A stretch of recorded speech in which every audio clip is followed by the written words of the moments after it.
ಸ್ನೇಹಿತರೆ, ಮೀಡಿಯಾ ಮಾಸ್ಟರ್ಸ್ಗೆ ಸ್ವಾಗತ ಸುಸ್ವಾಗತ.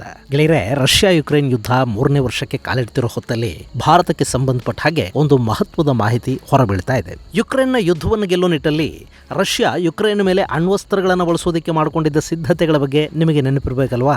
ರಷ್ಯಾ ಅಣು ಆಯುಧಗಳನ್ನು ಯುಕ್ರೇನ್ನ ವಿರುದ್ಧ ಜೋಡಿಸಿದೆ. ಪಕ್ಕದ ದೇಶ ಬೆಲಾರೂಸ್ಗೆ ಅಣ್ವಸ್ತ್ರಗಳನ್ನು ಕಳುಹಿಸಿಕೊಟ್ಟಿದೆ. ಅಲ್ಲಿ ಅಣು ಸಿಡಿತಲೆಗಳನ್ನ ಹೊತ್ತು ಸಿದ್ಧವಾದ ರಾಕೆಟ್ಗಳು ಯುಕ್ರೇನ್ ಕಡೆಗೆ ಮುಖ ಮಾಡಿವೆ. ಯುಕ್ರೇನ್ನ ರಾಜಧಾನಿ ಕ್ಯೂ ನಗರದ ಮೇಲೆ ರಷ್ಯಾ ಖಂಡಿತ ದಾಳಿ ಮಾಡುತ್ತೆ ಅನ್ನೋ ತರದ ಸುದ್ದಿಗಳು ಕಳೆದ 2 ವರ್ಷಗಳಿಂದಲೂ ಕೇಳಿ ಬರ್ತಾ ಇವೆ. ಆದ್ರೆ ರಷ್ಯಾ ಮಾತ್ರ ಇದುವರೆಗೆ ಅಂಥದ್ದೊಂದು ದುಸ್ಸಾಹಸಕ್ಕೆ ಕೈ ಹಾಕಿಲ್ಲ. ಯಾಕೆ? ಈ ಯಾಕೆ ಅನ್ನೋ ಪ್ರಶ್ನೆಗೆ ಮೊನ್ನೆ CNN ನಲ್ಲಿ ಪ್ರಕಟಗೊಂಡ ವರದಿಯೊಂದು ಉತ್ತರವನ್ನು ಕೊಡ್ತಾ ಇದೆ. ಆ ಉತ್ತರದ ಹೆಸರು ಭಾರತ ಮತ್ತು ಪ್ರಧಾನಿ ನರೇಂದ್ರ ಮೋದಿ.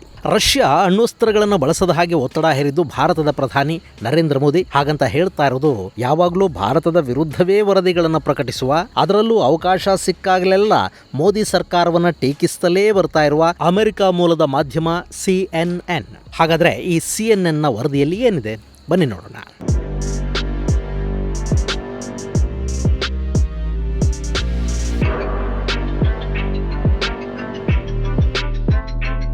ಗೆಳೆಯರೆ, CNN ನ senior correspondent Jim Sciutto the return of the great powers ಅನ್ನೋ ಪುಸ್ತಕವೊಂದನ್ನು ಬರೆದಿದ್ದಾರೆ. ಅಮೆರಿಕ, ರಷ್ಯಾ, ಚೈನಾ ಹಾಗೂ ಇನ್ನಿತರ ದೇಶಗಳ ನಡುವೆ ಶುರುವಾಗಿರುವ ಅಣ್ವಸ್ತ್ರಗಳ ಪೈಪೋಟಿ, ಜಿಯೋಪಾಲಿಟಿಕ್ಸ್, ಜಗತ್ತಿನ ಶಕ್ತಿ ಕೇಂದ್ರಗಳು ಮತ್ತು ವರ್ಲ್ಡ್ ಆರ್ಡರ್ ಅಲ್ಲಿ ಆಗ್ತಾ ಇರೋ ಬದಲಾವಣೆಗಳ ಕುರಿತಾದ ಈ ಪುಸ್ತಕ ಇದೇ ತಿಂಗಳ 12ನೇ ತಾರೀಕು ಬಿಡುಗಡೆ ಆಗುತ್ತೆ.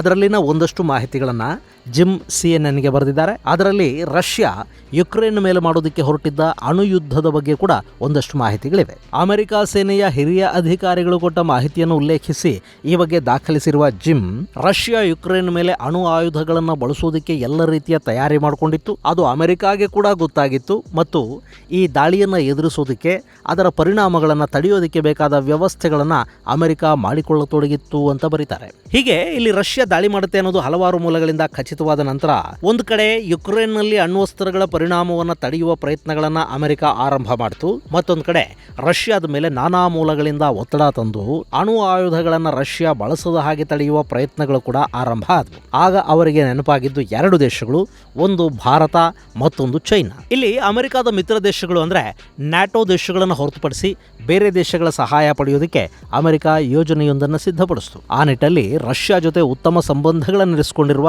ಭಾರತ ಮತ್ತು ಚೈನಾಗಳ ಸಹಾಯವನ್ನ ಅಮೆರಿಕ ಬಯಸಿತು. ನಾವು ಆ ದೇಶಗಳಿಗೆ ಬರೀ ಸಂದೇಶವನ್ನ ಮಾತ್ರ ಕಳುಹಿಸಿ ಸುಮ್ಮನಾಗಲಿಲ್ಲ, ಬದಲಿಗೆ ಅಣ್ವಸ್ತ್ರಗಳನ್ನು ಬಳಸದ ಹಾಗೆ ರಷ್ಯಾನ ತಡೆಯೋದಕ್ಕೆ ಅವರಿಗೆ ಮನವಿ ಮಾಡಿಕೊಂಡ್ವಿ. ನಿರಂತರವಾಗಿ ಅವರ ಜೊತೆ ಸಂಪರ್ಕದಲ್ಲಿದ್ವಿ. ಅದರ ಪರಿಣಾಮ ಭಾರತ ರಷ್ಯಾದ ಮೇಲೆ ಅಣುಯುದ್ಧಗಳನ್ನು ಬಳಸದ ಹಾಗೆ ಒತ್ತಡ ಹೇರಿತು ಅಂತ ಆ ವರದಿಯಲ್ಲಿ ಸೇನಾಧಿಕಾರಿಯೊಬ್ಬರ ಮಾತುಗಳನ್ನು ಜಿಮ್ ಬರೀತಾರೆ.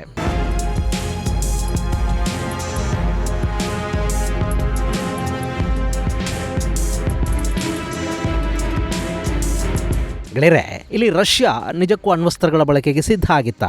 ಖಂಡಿತ ಸಿದ್ಧವಾಗಿತ್ತು ಅನ್ನೋದು ಅಮೆರಿಕ ಸೇನಾಧಿಕಾರಿಗಳ ಮಾತು. 2022ರಲ್ಲಿ ರಷ್ಯಾ ಹಾಗೂ ಯುಕ್ರೇನ್ ನಡುವಿನ ಯುದ್ಧ ಇವತ್ತಿಗಿಂತ ತೀವ್ರ ಸ್ವರೂಪದಲ್ಲಿ ನಡೀತಾ ಇತ್ತು. ಅವತ್ತಿಗೆ ಅಮೆರಿಕ ಹಾಗೂ ನ್ಯಾಟೋ ಪಡೆಗಳು ಸಂಪೂರ್ಣವಾಗಿ ರಷ್ಯಾದ ಮೇಲೆ ಕಣ್ಣಿಟ್ಕೊಂಡು ಕೂತಿದ್ವು. ತಮ್ಮ ಎಲ್ಲ ಎಫರ್ಟ್ ಅನ್ನ ಯುಕ್ರೇನ್ಗೆ ಸಹಾಯ ಮಾಡುವ ಕಡೆಗೆ ಕೇಂದ್ರೀಕರಿಸಿದ್ವು. America, UK, Germany, France, Japan, ದಕ್ಷಿಣ ಕೊರಿಯಾ, ಆಸ್ಟ್ರೇಲಿಯಾ ಹೀಗೆ ಸಾಕಷ್ಟು ದೇಶಗಳು ಯುಕ್ರೇನಿಗೆ ಆಯುಧ ಮತ್ತು ಹಣಕಾಸಿನ ನೆರವನ್ನು ಕೊಡೋದಕ್ಕೆ ಶುರು ಮಾಡಿತು. ಅದರ ಪರಿಣಾಮ ಯುಕ್ರೇನ್ ಕೂಡ ರಷ್ಯಾನ ಎದುರಿಸೋದಕ್ಕೆ ಸಾಕಷ್ಟು ಉತ್ಸಾಹದಿಂದ ಮುಂದೆ ಸಾಗ್ತಾ ಇತ್ತು.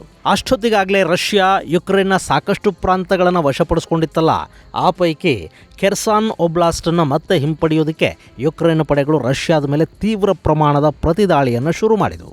ಅಲ್ಲೊಂದೇ ಅಲ್ಲ, ಯುಕ್ರೇನ್ ರಷ್ಯಾ ವಶಪಡಿಸಿಕೊಂಡಿದ್ದ ತನ್ನ ಸಾಕಷ್ಟು ಕಡೆಗಳಲ್ಲಿ ರಷ್ಯಾ ಸೇನೆಯ ವಿರುದ್ಧ ಪ್ರತಿದಾಳಿಯನ್ನು ಆರಂಭ ಮಾಡಿತ್ತು. ಅದರ ಜೊತೆಗೆ ರಷ್ಯಾದ ಮೇಲೆ ಪಶ್ಚಿಮದ ದೇಶಗಳು ಒಂದೇ ಸಮಕ್ಕೆ ನಿರ್ಬಂಧಗಳನ್ನು ವಿಧಿಸೋದಕ್ಕೆ ಕೂಡ ಶುರು ಮಾಡಿದವು. ತೈಲ, ಗ್ಯಾಸ್ ವ್ಯಾಪಾರವನ್ನು ನಿಲ್ಲಿಸಿದ್ವು. ರಷ್ಯಾಗೆ ಬೇಕಾದ ಆಟೋಮೊಬೈಲ್ ಸ್ಪೇರ್ಸ್ ಸರಬರಾಜನ್ನು ಯುರೋಪ್ ನಿಲ್ಲಿಸ್ಬಿಡ್ತು. ಅದಕ್ಕೆ ಕಾರಣ ಆ ವಸ್ತುಗಳ ಪೈಕಿ ಕೆಲವು ಡ್ಯೂಯಲ್ ಯೂಸ್ ಅಂದರೆ ಮಿಲಿಟರಿ ಮತ್ತು ಸಿವಿಲಿಯನ್ ಅಗತ್ಯಗಳೆರಡಕ್ಕೂ ಬಳಕೆ ಆಗುವ ಸಾಮಗ್ರಿಗಳಿದ್ವು. ಅವುಗಳನ್ನು ರಷ್ಯಾ ತನ್ನ ಯುದ್ಧೋಪಕರಣಗಳ ತಯಾರಿಗೆ ಬಳಕೆ ಮಾಡುತ್ತೆ ಅನ್ನೋ ಕಾರಣ ಕೊಟ್ಟು ಯುರೋಪ್ ವ್ಯಾಪಾರ ಸಂಬಂಧಗಳನ್ನು ಕಡ್ಕೊಳ್ತು. ರಷ್ಯಾದ ವಿದೇಶಿ ಆಸ್ತಿಗಳನ್ನು ಮುಟ್ಟುಗೋಲು ಹಾಕ್ಕೊಳ್ಳಾಯಿತು. ವಿದೇಶಿ ಬ್ಯಾಂಕ್ಗಳಲ್ಲಿದ್ದ ಕೋಟ್ಯಂತರ ಡಾಲರ್ ಹಣ ಸೀಸ್ ಆಯಿತು. ಯುದ್ಧದ ಹೊಡೆತ ರಷ್ಯಾಗೆ ಸಖತ್ತಾಗಿ ಬೀಳ್ತಾ ಹೋಯಿತು. ಇಂಥ ಹೊತ್ತಲ್ಲಿ ಖೆರ್ಸಾನ್ ಮೇಲೆ ಹಾಗೂ ಇನ್ನಿತರ ಪ್ರದೇಶಗಳ ಮೇಲೆ ಯುಕ್ರೇನ್ ದಾಳಿಯನ್ನು ತೀವ್ರಗೊಳಿಸ್ತಾ ಇತ್ತು. ಸಾಕಷ್ಟು ರಷ್ಯಾದ ಸೈನಿಕರು ಸಾವಿಗೀಡಾಗ್ತಾ ಇದ್ರು. ಹೀಗಾಗಿ ಈ ಯುದ್ಧವನ್ನು ಒಂದೇ ಬಾರಿಗೆ ನಿಲ್ಲಿಸಿ ಬಿಡಬೇಕು ಅಂತ ರಷ್ಯಾ ಬಯಸ್ತಂತೆ. ಹೇಗೆ ಎರಡನೇ ವಿಶ್ವ ಯುದ್ಧದ ಸಂದರ್ಭದಲ್ಲಿ ಅಂದ್ರೆ 80 ವರ್ಷಗಳ ಹಿಂದೆ ಸಿಕ್ಕಾಪಟ್ಟೆ ಮೆರೀತಿದ್ದ ಜಪಾನನ ಮಟ್ಟ ಹಾಕೋದಿಕ್ಕೆ ಹಿರೋಶಿಮಾ ನಾಗಾಸಾಕಿಗಳ ಮೇಲೆ ಅಮೆರಿಕ ಅಣುದಾಳಿ ಮಾಡ್ತೋ, ಅದೇ ಥರ ಯುಕ್ರೇನ್ನ ರಾಜಧಾನಿ ನಗರದ ಮೇಲೆ ಅಣುದಾಳಿ ಮಾಡೋದಕ್ಕೆ ಸಿದ್ಧತೆಗಳನ್ನು ರಷ್ಯಾ ಮಾಡಿಕೊಳ್ತು ಅಂತ ಅಮೆರಿಕದ ಇಂಟೆಲಿಜೆನ್ಸ್ ಮಾಹಿತಿಯನ್ನು ಆಧರಿಸಿ CNN ವರದಿ ಮಾಡಿದೆ. ಹೀಗೆ ದಾಳಿ ಮಾಡಬೇಕು ಅನ್ನೋ ನಿರ್ಧಾರ ಕೈಗೊಂಡ ನಂತರ ರಷ್ಯಾದ ರಕ್ಷಣಾ ಸಚಿವ America, UK, France, Germany, Turkey ಸೇರಿದ ಹಾಗೆ ಸಾಕಷ್ಟು ದೇಶಗಳಿಗೆ ಕರೆ ಮಾಡಿ ಯುಕ್ರೇನ್ ಡರ್ಟಿ ಬಾಂಬ್ ಒಂದನ್ನು ತಯಾರು ಮಾಡಿಕೊಳ್ತಾ ಇದೆ, ಅದು ನಮ್ಮ ವಿರುದ್ಧ ಬಳಕೆಯಾಗುವ ಸಾಧ್ಯತೆ ಇದೆ, ಆ ಡರ್ಟಿ ಬಾಂಬ್ ಅನ್ನ ರಷ್ಯಾ ವಶದಲ್ಲಿನ ಯುಕ್ರೇನ್ ಪ್ರದೇಶದಲ್ಲಿ ಹಾಕಿ ಆ ಆರೋಪ ನಮ್ಮ ಮೇಲೆ ಬರೋ ಹಾಗೆ ಮಾಡಬೇಕು ಅಂತ ಯುಕ್ರೇನ್ ಪ್ಲಾನ್ ಮಾಡ್ತಾ ಇದೆ.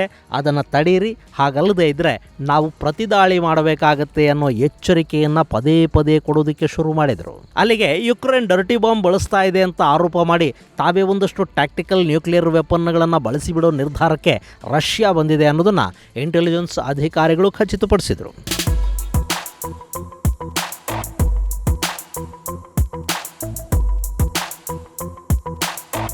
ಗೆಳೆಯರೆ, ಇಲ್ಲಿ ಸಣ್ಣ ಸೈಜಿನ ಸ್ಫೋಟಕಕ್ಕೆ ಯುರೇನಿಯಂ ಅನ್ನು ಬಳಸಿ ಅಣುವಿಕಿರಣವನ್ನು ಉಂಟು ಮಾಡುವ ಬಾಂಬುಗಳನ್ನು ಡರ್ಟಿ ಬಾಂಬ್ ಅಂತ ಕರೀತಾರೆ. ಹಾಗೆ ಟ್ಯಾಕ್ಟಿಕಲ್ ನ್ಯೂಕ್ಲಿಯರ್ ವೆಪನ್ ಅಂದರೆ ಸಣ್ಣ ಸೈಜಿನ ನಮ್ಮ ಸಾಮಾನ್ಯ ಮಿಸೈಲ್ ಲಾಂಚಿಂಗ್ ವೆಹಿಕಲ್ಗಳ ಮೂಲಕ ಎಲ್ಲಿಂದ ಬೇಕಾದರೂ ಹಾರಿಸಬಹುದಾದ ಅಣುಬಾಂಬ್. ಅದು ಸೈಜಲ್ಲಿ ಚಿಕ್ಕದಿರುತ್ತೆ, ಆದರೆ ಅದರ ವಿಕಿರಣದ ಪ್ರಮಾಣ ಸಾಕಷ್ಟು ಹಾನಿಯನ್ನುಂಟು ಮಾಡುತ್ತೆ. ಇದು ನಗರ ಪಟ್ಟಣಗಳನ್ನು ನಾಶ ಮಾಡಿಬಿಡುವ ಶಕ್ತಿಯನ್ನು ಹೊಂದಿರುತ್ತೆ. ಇಂಥ ಟ್ಯಾಕ್ಟಿಕಲ್ ನ್ಯೂಕ್ಲಿಯರ್ ವೆಪನ್ಗಳನ್ನು ಯುಕ್ರೇನ್ನ ಕೆವ್ ಸೇರಿದ ಹಾಗೆ ಒಂದಷ್ಟು ನಗರಗಳ ಮೇಲೆ ಹಾಕಿಬಿಡೋ ಪ್ಲಾನ್ ಒಂದನ್ನು ರಷ್ಯಾ ಅಲ್ಲಿ ಸಿದ್ಧ ಮಾಡಿತು.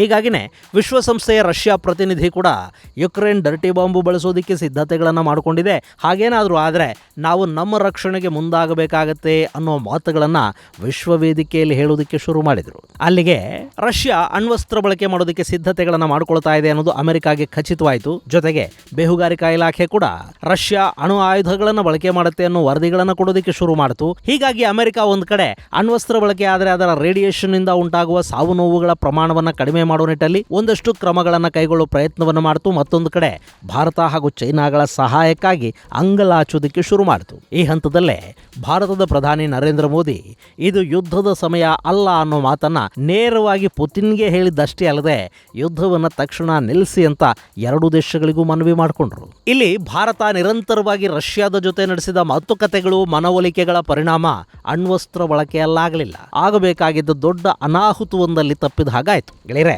ರಷ್ಯಾದ ಮೇಲೆ ಪಶ್ಚಿಮದ ದೇಶಗಳ ನಿರ್ಬಂಧ ಬಿದ್ದ ಸಂದರ್ಭದಲ್ಲಿ ರಷ್ಯಾದಿಂದ ತೈಲ ಖರೀದಿಗೆ ಮುಂದಾಗುವ ಮೂಲಕ ಅವರಿಗೆ ಆರ್ಥಿಕವಾಗಿ ನೆರವಾಗ್ತಾ ಇದ್ದದ್ದು ಭಾರತ ಮತ್ತು ಚೈನಾಗಳೇ. ಈ ಎರಡೂ ದೇಶಗಳು ಖರೀದಿಯನ್ನು ನಿಲ್ಲಿಸಿಬಿಟ್ರೆ ರಷ್ಯಾ ಸಂಪೂರ್ಣವಾಗಿ ಏಕಾಂಗಿಯಾಗಿ ಹೋಗೋ ಸಾಧ್ಯತೆಗಳಲ್ಲಿ ದಟ್ಟವಾಗಿದ್ವು. ಹೀಗಾಗಿ ರಷ್ಯಾ ಭಾರತದ ಮಾತನ್ನ ಕಡೆಗಣಿಸೋದಕ್ಕೆ ಹೋಗಲಿಲ್ಲ, ಅಣ್ವಸ್ತ್ರಗಳನ್ನು ಬಳಕೆ ಕೂಡ ಮಾಡಲಿಲ್ಲ. ಅಲ್ಲಿಗೆ ಅಣುಭಯ ನಿಧಾನವಾಗಿ ನಿವಾರಣೆಯಾಯಿತು.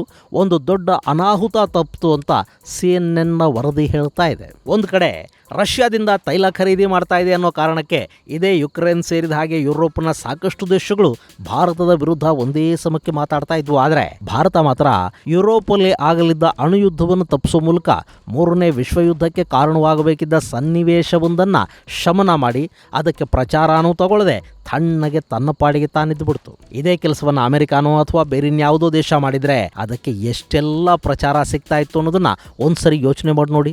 ಈಗ ಕೂಡ ಈ ಮಾಹಿತಿಯನ್ನು ಹೊರ ಹಾಕ್ತಾ ಇರುವುದು CNN. ಯಾವಾಗಲೂ ಭಾರತದ ವಿರುದ್ಧ ಒಂದು ಸಣ್ಣ ಅಸಹನೆಯನ್ನಿಟ್ಟುಕೊಂಡೇ ವರದಿಗಳನ್ನು ಪ್ರಕಟಿಸುವ CNN ಇಲ್ಲಿ ಕೂಡ ಅನಿವಾರ್ಯವಾಗಿ ಅನ್ನೋ ಹಾಗೆ ಭಾರತದ ಈ ಮಹತ್ ಕಾರ್ಯದ ಬಗ್ಗೆ ವರದಿ ಮಾಡಿದೆ. ಯಾವುದು ಏನೇ ಇರಲಿ, ರಷ್ಯಾ ಜೊತೆ ಭಾರತ ಇಟ್ಟುಕೊಂಡಿರೋ ಸಂಬಂಧಗಳು ಒಂದು ದೊಡ್ಡ ನರಮೇಧವನ್ನು ತಪ್ಪಿಸಿವೆ ಅನ್ನೋದು ಇಲ್ಲಿ ಹೆಮ್ಮೆಯ ವಿಷಯ ಮತ್ತು ಎಲ್ಲರ ಜೊತೆ ಸಂತೋಷವಾಗಿ ಹಂಚಿಕೊಳ್ಳಲೇಬೇಕಾದ ವಿಷಯ. ಇದು ಗೆಳೆಯರೆ, ಭಾರತ ಹಾಗೂ ಭಾರತದ ಪ್ರಧಾನಿ ನರೇಂದ್ರ ಮೋದಿ ಅವರ ಮಧ್ಯಸ್ಥಿಕೆಯಲ್ಲಿ ತಪ್ಪಿದ ಅಣುಯುದ್ಧಕ್ಕೆ ಸಂಬಂಧಪಟ್ಟ ಹಾಗೆ CNN ವರದಿಯ ಕುರಿತಾದ ಒಂದಷ್ಟು ಮಾಹಿತಿ. ಮುಂದಿನ ಸಂಚಿಕೆಯಲ್ಲಿ ಮತ್ತಷ್ಟು ವಿಶೇಷಗಳ ಜೊತೆ ಮತ್ತೆ ಭೇಟಿಯಾಗೋಣ. ಅಲ್ಲಿವರೆಗೆ ಜೈ ಹಿಂದ್, ಜೈ ಕರ್ನಾಟಕ.